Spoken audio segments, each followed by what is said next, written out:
गोपाल जी ने आपको सीआरएम के बारे में बताया, इनबाउंड और आउटबाउंड प्रोसेस, और हमारी काव्या के बारे में बताया।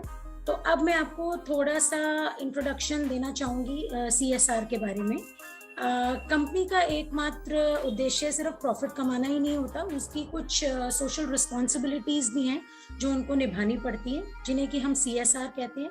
सीएसआर यानी कि कॉर्पोरेट सोशल रिस्पॉन्सिबिलिटी, जो कि है सीधा, जिसका सीधा मतलब है कंपनी को उसकी सामाजिक जिम्मेदारियों के बारे में बताना।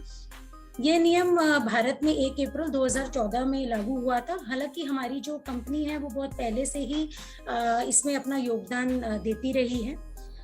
इसके अनुसार जिन कंपनीज का सालाना नेटवर्क 500 करोड़ हो या सालाना आय 1000 करोड़ की हो, उन सभी को सीएसआर में खर्च करना जरूरी हो जाता है। और यह खर्च जो है 3 साल के औसत लाभ का कम से कम 2% होना चाहिए।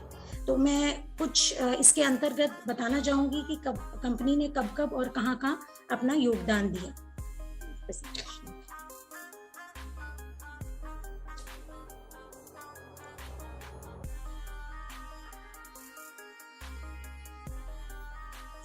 तो जैसा कि आप देख सकते हैं 2018-19 में Kerala chief minister distress relief fund में कंपनी ने 21 लाख रुपए का योगदान दिया था।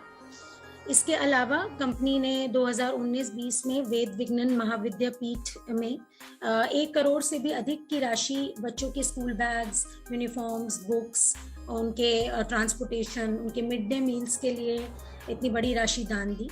प्रतिवर्ष company PM national relief fund में भी लाखों रुपए का योगदान कर रही है। और 2001 में आप सभी जानते हैं कि गुजरात में भूकंप आया था, जिस दौरान बहुत से लोग बेघर हो गए थे। तो उस समय भी हमारी कंपनी के डायरेक्टर्स और कंपनी के सभी लोगों ने एसेंशियल कमोडिटी सप्लाई करके बहुत लोगों की सेवा करी। तो जिसकी कुछ झलकियां मैं आपको दिखाना चाहूँगी। ये देखिए, chief minister distress relief fund में कंपनी ने अपना योगदान दिया।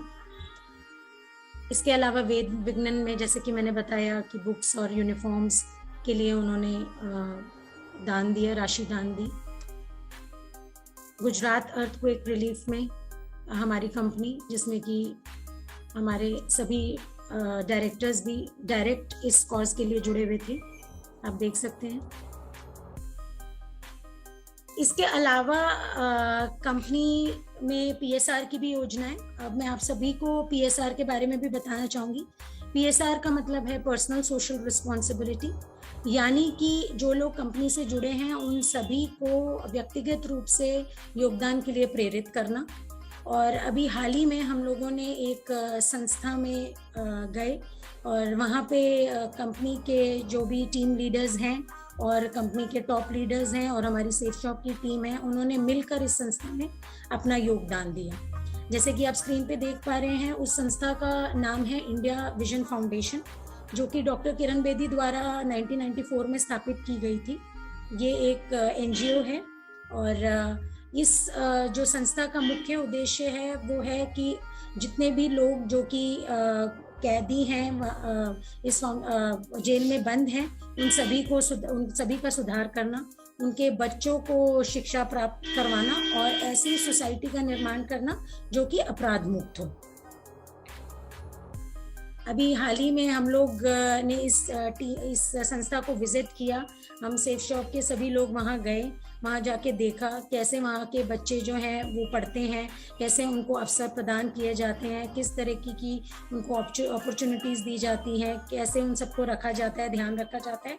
और वहाँ जाके मैं बताना चाहूँगी कि हम सभी को बहुत खुशी हुई वो बच्चों की क्षमता को देख के और उन सबके चेहरे की चमक को देख के। हम लोगों ने यही डिसीजन लिया कि हम भी वहाँ के 240 बच्चों को संरक्षक देंगे।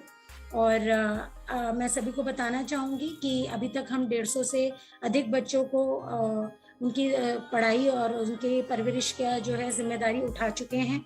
और मुझे पूरा यकीन है कि अगर हम इसी तरह कंपनी का योगदान और आप सभी के योगदान से काम करते रहे तो हम इससे कहीं ज़्यादा बच्चों को एक बेहतर जीवन दे पाएंगे, उनको आत्मनिर्भर बना पाएंगे। इसके अलावा भी आने वाले समय में कंपनी बहुत सी संस्थाओं के साथ जुड़ेगी जो कि जेल में बंद कैदियों, औरतों और आदमियों के लिए अलग अलग तरीके की प्रोग्राम्स जैसे कि सिलाई, कढ़ाई, ब्यूटिशियन जैसे कोर्सेज लेके आएंगी, जिससे कि वे अपना जीवन यापन कर सकें। तो दोस्तों, आप लोगों ने देखा